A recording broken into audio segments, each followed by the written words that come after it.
দেখতে গেলে এই সমস্ত ব্রহ্মাণ্ড এই দুইয়ের মাঝেই স্থির হয়ে আছে। মানুষজন কর্ম করেন ভালো ফল লাভের আশায়, আর ভালো ফল লাভের আশায় উনি এটাই ভুলে যান যে উনি যে কর্ম করছেন তা কি করছেন। আমি বলেছিলাম কর্ম করুন ফলের চিন্তা না করে, কিন্তু কি কর্ম করছেন সেই বিষয়ে ভাবাটাও অত্যন্ত আবশ্যক। নয়তো অনেক সময় আমরা এমন কর্ম করে ফেলি যা না চাইতেও বিষে পরিণত হয়, যা হয়েছে দুঃশাসনের সাথে, দুর্যোধনের সাথে, গুরু দ্রোণের সাথে। একজনের মানসিকতা উচিত ছিল না, একজনের বিবেক উচিত ছিল না, আরেকজন যে পক্ষ নির্বাচন করেছিলেন সেই পক্ষ উচিত ছিল না। আর যা কিছু ওনাদের সাথে হলো, আপনার আমার আমাদের সকলের সাথে তা হতে পারে। আমি বলেছিলাম কর্ম করুন, ফলের চিন্তা করবেন না, কিন্তু এই কর্মের বিষয়ে বিচার করে দেখাটাও ততটাই আবশ্যক। দেখুন, কর্ম করার উচিত প্রক্রিয়া ফলের চিন্তা না করা, কিন্তু যদি আপনার কর্ম শুভ হয় তাহলে তার ফলও নিয়তি আপনাকেই দেবে। সর্বদা কর্ম করার সময় এটা ভাবুন যে আপনার এই কর্ম এই সংসারকে, এই সমাজকে, আপনার পরিবারকে, আপনার আশেপাশের মানুষজনকে কোন দিশায় নিয়ে যাবে। যদি এটা সবার জন্য মঙ্গলময় হয় তাহলে কর্ম করতে থাকুন। আর হ্যাঁ, নিশ্চিত রূপে ফলের চিন্তা করবেন না। আসুন আমার সাথে ভালোবেসে বলুন রাধা রাধা। বটবৃক্ষের বীজ সর্ষের দানার থেকেও ছোট হয়, কিন্তু যখন তা নিজের রূপ ধারণ করে তখন তা বিশাল বৃক্ষের আকার ধারণ করে, যা সহস্র বছর ধরে বেঁচে থাকে, ছায়া প্রদান করে, পাখিদের আশ্রয় প্রদান করে, আর দেয় পথচারীদের বিশ্রাম করার স্থান। কেন? কারণ সেই ছোট বীজ তা মাটির ভেতরে গিয়ে নিজের খোলস ত্যাগ করে। অন্ধকারে থাকে সে, যতই আলো আসুক না কেন, যতই বর্ষা আসুক না কেন, সব সহ্য করে। আর তারপরে একটা চারা গাছ অঙ্কুরিত হয়, তারপর ধীর গতিতে একটা বিশাল বৃক্ষতে পরিণত হয়। দেখুন, জীবনে কঠিন সময় আসে, এই জন্য নয় যে আপনি হার মেনে নেবেন, এই জন্য আসে যাতে আপনি ভবিষ্যৎ নির্মাণের জন্য নিজেকে তৈরি করতে পারেন। যদি কঠিন সময়ে আপনি ওই বীজের মতো দৃঢ় হয়ে থাকতে পারেন, তাহলে আপনিও একদিন সেই বিশাল বৃক্ষের মতো নিজের অস্তিত্ব গড়ে তুলতে পারবেন, যা সহস্র বছর পর্যন্ত মনে রাখা হবে। আসুন আমার সাথে ভালোবেসে বলুন রাধা রাধা। এই ব্রহ্মাণ্ড কত বৃহৎ, তাই না? যার সম্মুখে এই পৃথিবীকেও একটা বিন্দুর মতো মনে হয়। আর এই পৃথিবীতে আমরা কে হই, আমাদের আকার কিরকম, আমাদের অস্তিত্বই বা কি? যখন আমরা এভাবে ভাবি তখন মনে হয় আমরা কিছুই নই। তা আমরা যখন কিছুই নই, তাহলে আমরা এত চিন্তা করি কেন? কি ভেবে ভয় পাই? কাকেই বা এত ভয় পাই? কে আমাদের মারতে পারে আর কেই বা আমাদের জন্ম দেবে? আত্মার আসলে না কখনো জন্ম হয় আর না কখনো মৃত্যু। আত্মা শুধুই শরীর বদল করে। আপনি, আমি, আমরা সকলে এই শরীর নয়, আমরা হলাম আত্মা, যা হলো পরম আত্মার পরম অঙ্গ। সেই জন্য মনে রাখবেন, বাইরের কোথাও দেখবেন না, নিজের অন্তরের গভীরে গিয়ে দেখুন, আত্মাকে উপলব্ধি করতে শিখুন। ক্লেশ, ভয়, চিন্তা, এই সব কিছুর থেকে নিজেকে দূরে রাখুন, তাহলেই উপলব্ধি করতে পারবেন পরমাত্মাকে। তাহলে আসুন আমার সাথে ভালোবেসে বলুন রাধা রাধা। পরিবর্তন এই সংসারের শাশ্বত নিয়ম। কোনো রাজা নেই যিনি চিরকাল রাজা থাকেন, কোনো ধনী ব্যক্তি নেই যিনি চিরকাল ধনী থাকবেন। এই সংসারে সূর্যের স্থান নেওয়ার জন্য চন্দ্রিমার আগমন ঘটে। কোন স্থান যাকে পতিত বলা হয়েছিল সেখানে মহল তৈরি হয়েছে। কোন স্থান যাকে আজ মলিন বলা হয়েছে, কাল সেখানে মন্দিরও স্থাপন হতে পারে। কোন ঋতু চিরকালের জন্য থাকে না, কখনো সময় চিরকাল একরকম থাকে না। আজ যা আপনার কাছে রয়েছে কাল অন্য কারোর ছিল, আজ যে আপনার কাছে রয়েছে কাল তা অন্য কারোর কাছে চলে যাবে।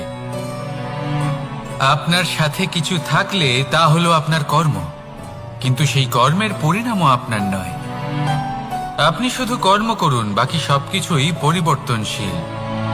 কিন্তু সেই পরিবর্তনকে দেখে ভয় পাওয়ার প্রয়োজন নেই, তাকে স্বাগত জানান। যদি আপনি হাসি মুখে সেই পরিবর্তনকে স্বাগত জানান, তাহলে এই পরিবর্তনও হাসি মুখে আপনার সাথে থাকবে। আসুন আমার সাথে ভালোবেসে বলুন, রাধা রাধা। সঞ্চয়। মানুষের যখন থেকে বোধ বুদ্ধি হয়, সঞ্চয় করতে আরম্ভ করে দেন। সঞ্চয় করতে থাকেন ভোজনের, সঞ্চয় অর্থের, সঞ্চয় শক্তির। নিজের জন্য করেন, নিজের পরিবারের জন্য করেন, নিজের স্ত্রীর জন্য করেন, সন্তানের জন্য করেন, সন্তানের সন্তানের জন্য সঞ্চয় করেন। সঞ্চয় করার জন্য ওনার কাছে অনেক কারণ রয়েছে, কারণ উনি এটা ভাবেন যে এই সঞ্চিত শক্তির জন্য কেউ ওনার কোনো ক্ষতি করতে পারবে না। মানুষ ভুলে যান একটা গুরুত্বপূর্ণ কথা, এই সত্য, উনি এই সংসারে খালি হাতেই এসেছিলেন, আর এখান থেকে ওনাকে খালি হাতেই যেতে হবে। যা এখানকার তা এখানেই থেকে যাবে। আর যদি কিছু ওনার সাথে যায় তা হলো ওনার কর্ম, আর কিচ্ছু নয়।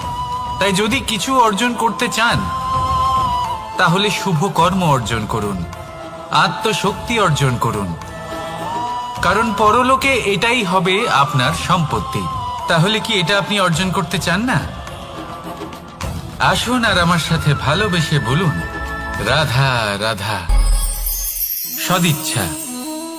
দেখতে গেলে 3 অক্ষরে তৈরি এই শব্দ, কিন্তু সমস্ত ত্রিলোক তার উপরেই আধারিত। আপনি এই সংসারে এসেছেন, তখন অবশ্যই শ্বাস নেবেন, কিন্তু তার বদলে আপনাকে কিছু তো দিতেই হবে। আপনার উপর নির্ভর করছে আপনি কি দেবেন। কি দেবেন এই সংসারকে, এই সমাজকে, নিজের পরিবারকে, আর তার বদলে কি নেবেন? যশ নাকি অপযশ? দেখুন, এক ছিল রাবণ, যে কিনা সমুদ্র পার করলো সীতাকে অপহরণ করার জন্য, আর এক ছিলেন রামচন্দ্র, যিনি সমুদ্র পার করেছিলেন, সেতু বানিয়ে গিয়েছিলেন সীতাকে ফিরিয়ে নিয়ে আসার জন্য। দুজনেই সমুদ্র পার করেছিলেন, শুধু পার্থক্য ছিল সদিচ্ছাকে বোঝার, লক্ষ্যের। অনেক মানুষের যাত্রা একরকম হতেই পারে, কিন্তু আনন্দ তখনই লাভ করবেন যখন লক্ষ্য শুভ হবে, মহান হবে। এই লক্ষ্য দিয়ে এই সংসারের কল্যাণ হবে এবং মানুষের সম্মান হবে। যদি আপনার সংকল্প উচিত হয়, তাহলে আপনার লক্ষ্য উচিতই হবে, নয়তো শুধুমাত্র বিনাশ হবে। আর উচিত এটাই হবে যে বিনাশের হাত থেকে যেন নিজেকে বাঁচানো যায়, কি বলেন? তাই জীবনে যে লক্ষ্য স্থির করছেন, মনে রাখবেন তা যেন শুভ লক্ষ্য হয়। যদি এরকম হয়, তাহলে আপনার যাত্রা, আপনার জীবন দুটোই শুভময় হবে। আসুন আর আমার সাথে ভালোবেসে বলুন, রাধা রাধা। সুরক্ষা। এই সুরক্ষা আসলে কি? এটা কি কোনো কবচ নাকি কোনো সীমা? এই সুরক্ষা আসলে অন্য কিছু। আমাদের মাতা পিতা, আমাদের প্রিয়জন, আমাদের বন্ধু, এই সমাজ, আমাদের শুভাকাঙ্ক্ষী, আমাদের আত্মীয়, এনারা সবাই আমাদের জীবনে কোনো না কোনো ভাবে সুরক্ষা দিয়ে থাকেন, একটা কবচ দিয়ে থাকেন কোনো না কোনো রূপে। কিন্তু দেখতে গেলে আমাদের পরাক্রমের পথে, আমাদের বীরত্বের পথে, আমাদের সাহসের পথে এই সুরক্ষাই সব থেকে বড় বাধা হয়ে দাঁড়ায়। একবার ভেবে দেখুন, যদি আপনি কোনো সুরক্ষাই না পান, বা যদি আপনি এই সুরক্ষা ভেঙে বাইরে আসতে পারেন, তাহলে আপনার বীরত্ব চরম সীমায় পৌঁছে যায়। কেন? কারণ তখন আপনি জানেন যে এই সংসারের সম্মুখীন আমাদের নিজেদেরই হতে হবে। আপনি বুঝে যান যে শত্রুর সম্মুখীন এবার নিজের বলের দ্বারা, নিজের পরাক্রমের দ্বারা, নিজের সাহসের দ্বারা করতে হবে। আর তখন আমাদের মনের মধ্যে এই শক্তি জাগ্রত হয়। এই শক্তি অন্তরেই বসবাস করে, শুধু এটা চিনে নিতে হবে, একে জাগ্রত করতে হবে।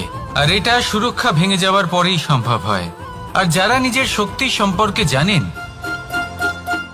যিনি নিজেই জানেন তিনি কতটা শক্তিশালী, তিনি নিজেই নিজের সুরক্ষা কবচ চিরকালের মতো ভেঙে ফেলে দেন, ঠিক কর্ণের মতো।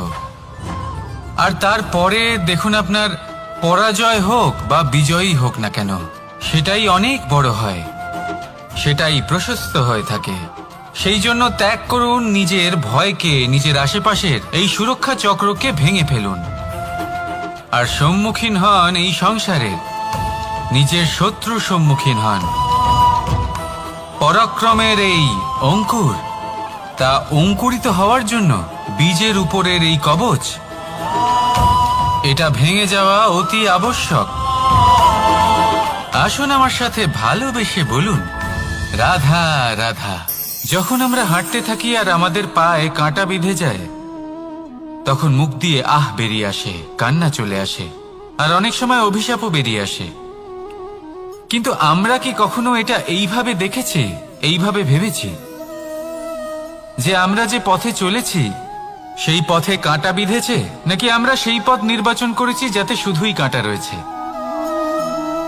নাকি আমরা এভাবে ভেবে দেখেছি যে এই কাঁটা আমাদের কষ্ট দিতে এসেছে, নাকি এটা আমরাই বিছিয়ে রেখেছিলাম? সাবধান থাকা উচিত ছিল, কারণ কাঁটা বিঁধলে যন্ত্রণা হবে, চিৎকার করে ফেলতে পারি, মুখ থেকে অভিশাপও বেরিয়ে আসতে পারে। কিন্তু এই অভিশাপ শুধুমাত্র আমাদের তরফ থেকে অভিশাপ হয়, সামনের ব্যক্তিটির ওপরও নির্ভর করে। এবার সেই ব্যক্তি যদি এমন হয় যে ফুল আর কাঁটা এই দুই সমানভাবে গ্রহণ করতে পারে, তার কাছে অভিশাপও বরদানে পরিণত হয়। শেষ পর্যন্ত ব্যাপারটা দাঁড়ায় ভাবনা, চিন্তা, দৃষ্টিভঙ্গির ওপর। কারণ আপনার এই ভাবনাই সত্যি হয়ে সামনে আসে। সেই জন্য এই ভাবনা, চিন্তা, মানসিকতাকে গুরুত্ব সহকারে দেখবেন। এই বিবেচনা নিয়ে বিবেচনা করতে শিখুন। আমার কথার অর্থ হলো যে জীবনে যখন এরকম কিছু একটা ঘটবে, তখন ভেবে দেখুন যে এরকম কেন হলো। আপনি কি এমন কোনো কর্ম করেছিলেন যার কর্মফল এটা? এমন কোনো কাজ যা অনুচিত ছিল, অসত্য ছিল, যা অভদ্রতার কারণ ছিল? ভেবে দেখা প্রয়োজন। দেখুন, ইচ্ছে হলো আপনার যে আপনি কি করতে চান, ভাবনা আপনার, সত্য আপনার, জীবন আপনার, সিদ্ধান্ত আপনার। আসুন আর আমার সাথে ভালোবেসে বলুন, রাধা রাধা। সময়, এই সময় আসলে কি? এই সময় একটা সরল রেখা তো কখনোই নয়। সময় হলো একটা চক্র, যেখানে এর আদি সেখানেই হলো এর অন্ত, আর যেখানে তা শেষ হয় সেখান থেকেই তার শুরু হয়। এই সময় একটা অত্যন্ত বিচিত্র চিন্তা, বিচিত্র ভাবনা, একটা বিচিত্র বস্তু যা কেউ বুঝতে পারেন না। এই সময়ের লীলা, এর কোনো প্রমাণ নেই, কোনো জ্ঞান নেই, কোনো পরিমাপ নেই। শুধু এটুকু আমরা জানতে পারি, যেখানে শেষ হবে সেখান থেকে একটা নতুন সূচনাও হবে। যা আজ আপনার কাছে আছে, কাল অন্য কারোর কাছে যাবে, তারপরে তার কাছ থেকেও অন্য কারোর কাছে যাবে, তারপরে তার থেকেও ছিনিয়ে নেওয়া হবে। এই নিয়তির একজনের কাছ থেকে অন্যজনের কাছে আদান প্রদানের এই সময় হলো আপনার সময়। এই সময়ের সদ্ব্যবহার করুন, এই সময়কে বাঁচুন। আপনাকে শুধু এটাই সুনিশ্চিত করতে হবে যে আপনি কোন পক্ষে আছেন। আর সত্যি বলতে কি, আপনার জীবনের পরিণাম নির্ভর করে আপনার নির্বাচনের ওপর। আপনি কোন পক্ষ নির্বাচন করছেন।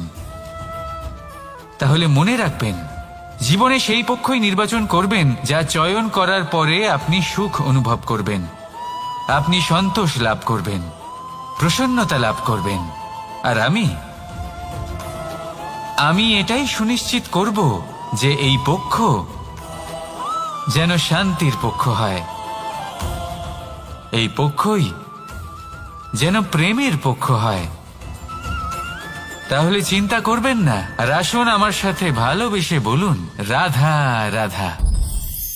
দৃষ্টি আর দৃষ্টিভঙ্গি, এই সমগ্র লীলা হলো এই দুইয়ের।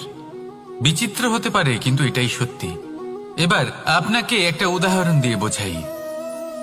অনেক সময় আপনি কোনো ব্যক্তিকে এটা বলতে শুনবেন যে আমি আমার নিজের উপরে গর্ব করি, আমি নিজেকে নিয়ে গর্ব করি, আমি খুব ভালোভাবে আমার মা বাবার সেবা করি, ওনাদের আমি সবসময় সুখী রাখি, ওনাদের আমি একটা বাড়ি দিয়েছি, সকল সুখ সুবিধা দিয়েছি, ওনাদের জীবনে প্রত্যেক জিনিস দিয়েছি আর দেব যা তাদের প্রয়োজন। এবার আমাকে বলুন যে আপনি কে হন। আপনি হলেন সেই বীজ যা আপনার মাতা পিতা রোপণ করেছেন। আপনার মা বাবাই আপনাকে এই সংসারে জন্ম দিয়েছেন। এবার এইসব কথার কি তাৎপর্য? এই হলো সেই ব্যক্তির দৃষ্টিভঙ্গি। এবার দেখা যাক এই প্রকৃতি আমাদের কি শেখায়। কখনো কোনো গাছকে দেখবেন, যখন সেই গাছে ফল আসে, সে মালিকে এটা বলে না যে দেখো আমি তোমাকে ফল খেতে দিচ্ছি। সেই বৃক্ষ এটা বলে না যে দেখো আমি তোমায় আহার করতে দিচ্ছি, কারণ ও জানে যে এটা হলো সেই মালির পরিশ্রম, এটা হলো তারই কর্মের ফল, আর এটা তারই পাওয়া উচিত। সে বলে যে তোমার জিনিস তোমাকেই অর্পণ করলাম, এ আমার জিনিস নয়। ও জানে সেই মালির গুরুত্ব আসলে কি। এটা হলো তার দৃষ্টিভঙ্গি। সেই জন্য আপনি জীবনে কোন ব্যক্তির মধ্যে, কোন পশু পাখির মধ্যে, কোন প্রাণীর মধ্যে, কোন পরিস্থিতিতে, কোন আবেগের মুহূর্তে কি দেখতে পাচ্ছেন, সেটা আপনার দৃষ্টিভঙ্গির উপরে নির্ভর করছে। তাই নিজের মনে ধনাত্মক ভাব জাগ্রত করুন, শুভ চিন্তা নিয়ে আসুন। এই ভাবনাই সত্য হয়ে সামনে আসবে। এই দৃষ্টিভঙ্গি এমন হয়ে যাবে যে আপনার জীবনে সবকিছুই শুভ হবে। তাহলে আসুন আর আমার সাথে ভালোবেসে বলুন, রাধা রাধা। প্রতিশোধ অথবা কাউকে দুঃখ দেওয়ার ভাবনা, যদি এটা আপনার মনে থাকে, তাহলে আপনি নিজের মনেই যন্ত্রণার একটা বিশাল বৃক্ষ রোপণ করছেন, এটা মনে রাখবেন।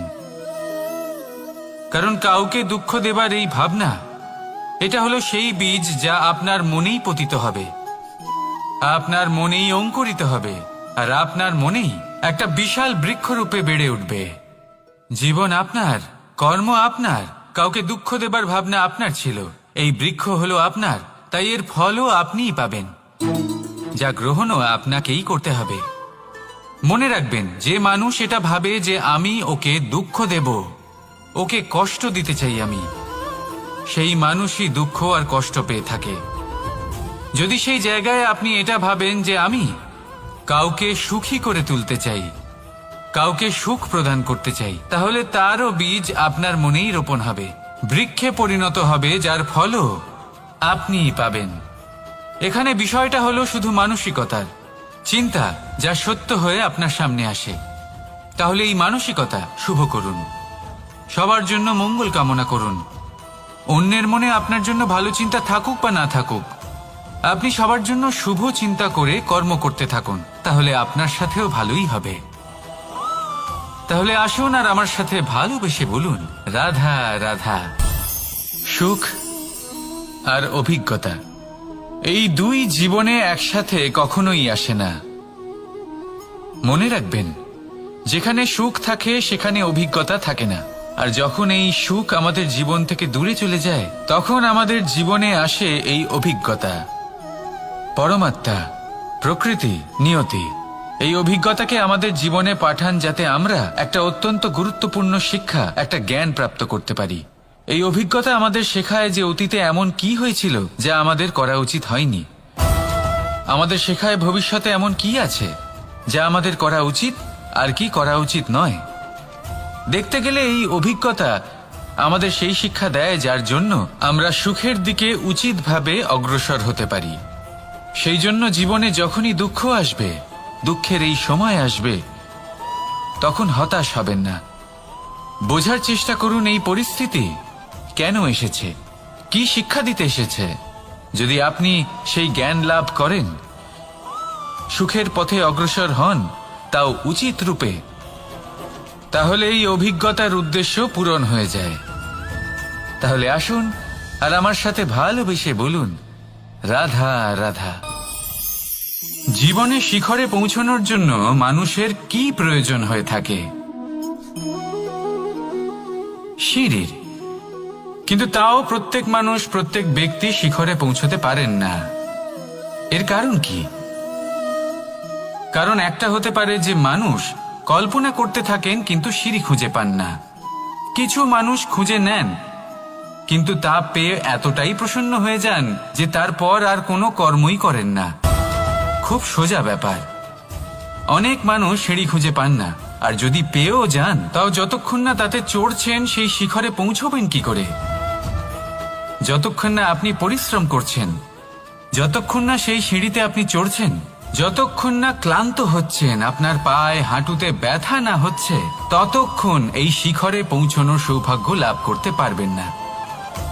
তাহলে কল্পনার সাথে কর্ম করুন, পরিকল্পনার সাথে পরিশ্রম করুন, সব কিছু পাবেন। আসুন আমার সাথে ভালোবেসে বলুন, রাধা রাধা। সমস্যা, কঠিন সময়, সংকট, বিপদ কার জীবনে নেই? প্রত্যেকের জীবনে আছে। কিন্তু আমাকে একটা কথা বলুন, যদি নৌকায় ঢেউকে ভয় পেতে শুরু করে তাহলে সাগর পার করবে কে? কখনো কোনো ছোট্ট পিঁপড়েকে দেখেছেন, যে আকারে হয়তো ছোট হতে পারে কিন্তু বড় শিক্ষা দিয়ে যায়? কিন্তু আমরা শিখি না। এবার দেখুন একটা পিঁপড়েকে, যে ভোজনের খোঁজে বাইরে বের হয়, একটা ছোট্ট দানা তুলে নেয়। ছোট দানা তোলে কারণ তার থেকে বেশি সে তুলতেই পারবে না। সে দানা নিয়ে চলতে শুরু করে, কোনো দেওয়ালে উঠে পড়ে, আবার পড়েও যায়। সেই দানা দূরে কোথাও একটা পড়ে যায়, তা আবার খোঁজে, তুলে নেয়, আবার চলতে থাকে। পড়ে যায় আবার ওঠে, পড়ে যায় আবার ওঠে। সেই দানাটা রেখে দেয়, আবার বেরিয়ে পড়ে ভোজনের খোঁজে। পরিশ্রম করতে থাকে কিন্তু হার মানে না।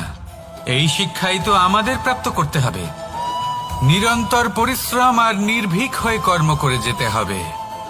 এটাই হলো সাফল্যের মাধ্যম, এটাই হলো জয়ের মন্ত্র, অচ্যুত অজয় অস্ত্র। তাহলে আসুন আর আমার সাথে ভালোবেসে বলুন, রাধা রাধা।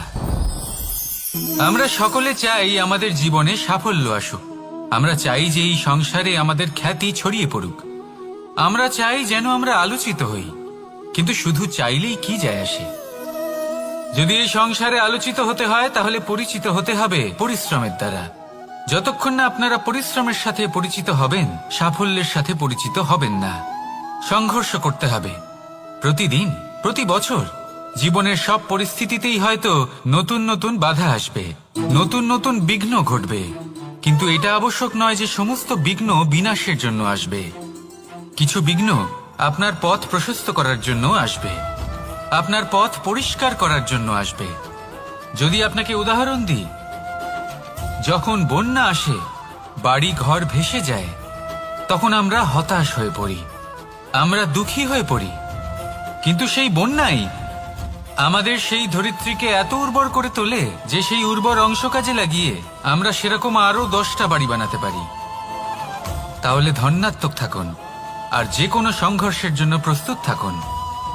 জীবনে অনেক দূর যেতে পারবেন। তাহলে আসুন আমার সাথে ভালোবেসে বলুন, রাধা রাধা। জীবনে কখনো কখনো আমরা সেই পরিস্থিতিতে ফেসে যাই যখন আমাদের মনে হয় যে আমাদের নতুন কিছু একটা করতে হবে, কিন্তু আমরা করতে পারি না। কারণ কোথাও না কোথাও আমরা রীতির দ্বারা আবদ্ধ, আর আমরা সেই রীতি ভাঙতে চাই না। কেবল একটাই প্রশ্ন আসে মনে, আশেপাশের মানুষ কি বলবে, আশেপাশের মানুষ কি ভাববে। আপনাকে একটা প্রশ্ন করি, কারা এই মানুষজন? আপনার জন্মের সময় এই মানুষজন কোথায় ছিলেন? যখন আপনি কোনো সমস্যায় পড়েন তখন এই মানুষজন কোথায় থাকেন? এগিয়ে এসে কি আপনাকে সাহায্য করেন, নাকি সেই সমস্যার সমাধান আপনি নিজেই করেন? এইসব মানুষজনের চিন্তা ত্যাগ করুন যদি আপনি জীবনে বাঁচতে চান। ভেবে দেখুন জীবনে কি কি শুভ আছে আর কি কি শুভ করতে পারেন। যদি তা স্রোতের বিপরীতে হয় তাহলে সংঘর্ষ করুন, কিন্তু এইসব মানুষজনের কথা ভাববেন না। ভেবে দেখুন জীবনে আপনি কি কি শুভ কাজ করতে পারেন। এটা ভাবুন যে আপনি কখনো এমন কোনো কাজ করে ফেলেননি তো যার জন্য কারোর হৃদয় আহত হয়েছে। শুভর দিকে নিজের চিন্তা কেন্দ্রীভূত করুন, আপনার জীবনে সব কিছু শুভই হবে। তাহলে আসুন আমার সাথে ভালোবেসে বলুন, রাধা রাধা। আজকাল আপনি দেখে থাকবেন যে মা বাবা শুধুমাত্র সন্তানকে ভালোবাসেন তা নয়, তাদের মোহেও জড়িয়ে পড়েন।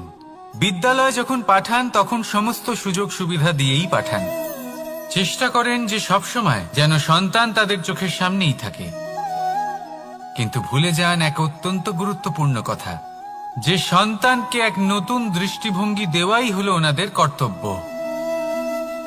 সেই জন্য পুরাতনকালে শিষ্যদের গুরুকুলে পাঠানো হতো, বাড়ির থেকে দূরে। কারণ বাড়ি ছেড়ে যাওয়া এক সন্তানের জন্য, এক শিষ্যের জন্য অত্যন্ত শুভ লক্ষণ হয়। যখন সে বাড়ির থেকে দূরে, গৃহস্থের থেকে দূরে থাকবে, তখন এই সংসারকে সে এক নতুন দৃষ্টিভঙ্গি দিয়ে দেখবে, পরখ করবে, বুঝতে পারবে, আর সবকিছু নিজে থেকেই শিখে যাবে কখন আক্রমণ করতে হয়, কখন পিছু হটতে হয়, কিভাবে এই সংসারের সম্মুখীন হতে হয়। আর এটা আপনার দৃষ্টি ওকে শেখাতে পারবে না, ওর অভিজ্ঞতা ওকে শেখাতে পারবে। তাই মনে রাখবেন, যদি আপনি চান যে আপনার সন্তানের বিকাশ হোক, তাহলে অনেক সময় ওকে নিজের থেকে দূরে নিয়ে যেতে হয়। যদি মোহে আবদ্ধ থাকেন তাহলে ওর বিকাশ কখনোই হবে না। তাহলে আসুন আমার সাথে ভালোবেসে বলুন, রাধা রাধা। কখনো কখনো মানুষ মনে করেন যে সে নিজেই সব থেকে বেশি শক্তিশালী, তিনি হলেন জ্ঞানী। দেখুন, এটা ভালো ব্যাপার যে আপনার মধ্যে শক্তি আছে, জ্ঞান আছে, আর এটা শুধু আপনার জন্য নয়, এই সমস্ত সমাজের জন্য, দেশের জন্য, সমগ্র পৃথিবীর জন্য অত্যন্ত আবশ্যক। কিন্তু এই কথাটাও বোঝা অত্যন্ত আবশ্যক যে এই জ্ঞান যেন কখনো অহংকার না হয়ে ওঠে। যখন মানুষের মধ্যে জ্ঞান থাকে তখন সে রাম হয়ে ওঠে। রাম, যিনি সমুদ্রের বুকে সেতু বানিয়েছিলেন, বানর সেনার দ্বারা রাক্ষস রাজকে পরাজিত করেছিলেন, আর চিরকালের জন্য সবার কাছে আদর্শ হয়ে উঠেছিলেন। আর যদি মানুষের মনে অহংকার জন্মায়, তাহলে সে রাবণ হয়ে ওঠে। দেশে বিদেশে যতই খ্যাতি থাকুক না কেন, সে রাক্ষস হয়ে ওঠে, নিজের সাথে সাথে সমস্ত কুলের বিনাশ করে বসে। এবার জ্ঞান নাকি অহংকার, আপনার কি চাই সেই সিদ্ধান্ত আপনার, আর আপনার এই সিদ্ধান্তই নিশ্চিত করবে যে আপনার কর্ম কি হবে, আর আপনার এই কর্মই নিশ্চিত করে দেবে আপনার প্রারব্ধ কি হবে। তাহলে শুভ কর্ম করুন আর আমার সাথে ভালোবেসে বলুন, রাধা রাধা। আপনি কখনো পাখিদের দেখেছেন? যেভাবে মানুষ তার সন্তানকে জন্ম দেয়, পাখিরাও সন্তানদের জন্ম দেয়। আর যেই তার সন্তান এই সংসারে প্রবেশ করে, সেই পাখি তাকে আগলে রাখে, তার যত্ন করে, ওর জন্য বাসা বানায়, ওর জন্য দূর কোথাও থেকে খাবার নিয়ে আসে, নিজের ঠোঁট দিয়ে ওর মুখে খাবার খাইয়ে দেয়, সবকিছু করে। কিন্তু একটা কাজ পাখি করে, কিন্তু মানুষ কখনোই করে না। যখন পাখি মনে করে যে তার সন্তান বড় হয়ে গেছে, ওকে এবার ওরা শিখতে হবে, নিজেকেই আত্মরক্ষা শিখতে হবে, নিজের খাবার নিজেই খুঁজে আনতে হবে, তো সেই পাখি তার সন্তানকে বাসা থেকে বের করে দেয়। তারপর সেই পাখির সন্তান নিজে উড়তে শেখে, আত্মরক্ষা করতে শেখে, এবং আস্তে আস্তে সে আত্মনির্ভর হয়ে ওঠে। কিন্তু মানুষ কি তার সন্তানের সাথে এটাই করে? কখনোই নয়। মানুষ তার সন্তানকে নিজের সাথে বেঁধে রাখে, সব সময় তার লালন পালনের, তার দেখাশোনার ব্যবস্থা করে রাখে, আর এটাই ভাবেন যে আমি হলাম ওর পালনকর্তা, ওর খেয়াল রাখা তো আমার কর্তব্য। কিন্তু না, এই কাজ করতে করতে উনি আস্তে আস্তে নিজেরই সন্তানের শত্রু হয়ে ওঠেন, তার বিকাশের শত্রু হয়ে ওঠেন। তাই যখন সন্তান বড় হবে তখন অবশ্যই ভালোবাসুন, কিন্তু পাখির মতো কঠোর হওয়াও প্রয়োজনীয়, তবেই তার বিকাশ হবে। ওকে নিজের কষ্ট নিজেকেই সহ্য করতে দিন, শিখতে দিন জীবনের অনুভূতি কেমন, তবেই তার বিকাশ হবে। নয়তো সেই সন্তান আজীবন আপনার জন্য বোঝা হয়ে থাকবে, আর আপনি তার বিকাশের পথে আজীবন বাধা হয়ে থাকবেন। আর আমার মনে হয় না আপনি সেটা চাইবেন, তাই তো? আসুন আমার সাথে ভালোবেসে বলুন, রাধা রাধা। বটবৃক্ষের বীজ সর্ষের দানার থেকেও ছোট হয়, কিন্তু যখন তা নিজের রূপ ধারণ করে তখন তা বিশাল বৃক্ষের আকার ধারণ করে, যা সহস্র বছর ধরে বেঁচে থাকে, ছায়া প্রদান করে, পাখিদের আশ্রয় প্রদান করে, আর দেয় পথচারীদের বিশ্রাম করার স্থান। কেন? কারণ সেই ছোট বীজ তা মাটির ভেতরে গিয়ে নিজের খোলস ত্যাগ করে, অন্ধকারে থাকে সে, যতই আলো আসুক না কেন, যতই বর্ষা আসুক না কেন, সব সহ্য করে। আর তারপরে একটা চারা গাছ অঙ্কুরিত হয়, তারপর ধীর গতিতে একটা বিশাল বৃক্ষতে পরিণত হয়। দেখুন, জীবনে কঠিন সময় আসে, এই জন্য নয় যে আপনি হার মেনে নেবেন, এই জন্য আসে যাতে আপনি ভবিষ্যৎ নির্মাণের জন্য নিজেকে তৈরি করতে পারেন। যদি কঠিন সময়ে আপনি ওই বীজের মতো দৃঢ় হয়ে থাকতে পারেন, তাহলে আপনিও একদিন সেই বিশাল বৃক্ষের মতো নিজের অস্তিত্ব গড়ে তুলতে পারবেন, যা সহস্র বছর পর্যন্ত মনে রাখা হবে। আসুন আমার সাথে ভালোবেসে বলুন, রাধা রাধা। এই ব্রহ্মাণ্ড কত বৃহৎ, তাই না? যার সম্মুখে এই পৃথিবীকেও একটা বিন্দুর মতো মনে হয়। আর এই পৃথিবীতে আমরা কে হই, আমাদের আকার কিরকম, আমাদের অস্তিত্বই বা কি? যখন আমরা এভাবে ভাবি তখন মনে হয় আমরা কিছুই নই। তা আমরা যখন কিছুই নই, তাহলে আমরা এত চিন্তা করি কেন? কি ভেবে ভয় পাই? কাকেই বা এত ভয় পাই? কে আমাদের মারতে পারে আর কেই বা আমাদের জন্ম দেবে? আত্মার আসলে না কখনো জন্ম হয় আর না কখনো মৃত্যু। আত্মা শুধুই শরীর বদল করে। আপনি, আমি, আমরা সকলে এই শরীর নয়, আমরা হলাম আত্মা, যা হলো পরম আত্মার পরম অঙ্গ। সেই জন্য মনে রাখবেন, বাইরের কোথাও দেখবেন না, নিজের অন্তরের গভীরে গিয়ে দেখুন, আত্মাকে উপলব্ধি করতে শিখুন। ক্লেশ, ভয়, চিন্তা, এই সব কিছুর থেকে নিজেকে দূরে রাখুন, তাহলেই উপলব্ধি করতে পারবেন পরমাত্মাকে। তাহলে আসুন আমার সাথে ভালোবেসে বলুন, রাধা রাধা। পরিবর্তন এই সংসারের শাশ্বত নিয়ম। কোনো রাজা নেই যিনি চিরকাল রাজা থাকেন, কোনো ধনী ব্যক্তি নেই যিনি চিরকাল ধনী থাকবেন। এই সংসারে সূর্যের স্থান নেওয়ার জন্য চন্দ্রিমার আগমন ঘটে। কোন স্থান যাকে পতিত বলা হয়েছিল, সেখানে মহল তৈরি হয়েছে। কোন স্থান যাকে আজ মলিন বলা হয়েছে, কাল সেখানে মন্দিরও স্থাপন হতে পারে। কোনো ঋতু চিরকালের জন্য থাকে না, কখনো সময় চিরকাল একরকম থাকে না। আজ যে আপনার কাছে রয়েছে, কাল অন্য কারোর ছিল। আজ যে আপনার কাছে রয়েছে, কাল তা অন্য কারোর কাছে চলে যাবে। আপনার সাথে কিছু থাকলে তা হলো আপনার কর্ম, কিন্তু সেই কর্মের পরিণামও আপনার নয়। আপনি শুধু কর্ম করুন, বাকি সবকিছুই পরিবর্তনশীল। কিন্তু সেই পরিবর্তনকে দেখে ভয় পাওয়ার প্রয়োজন নেই, তাকে স্বাগত জানান। যদি আপনি হাসি মুখে সেই পরিবর্তনকে স্বাগত জানান, তাহলে এই পরিবর্তনও হাসি মুখে আপনার সাথে থাকবে। আসুন আমার সাথে ভালোবেসে বলুন, রাধা রাধা।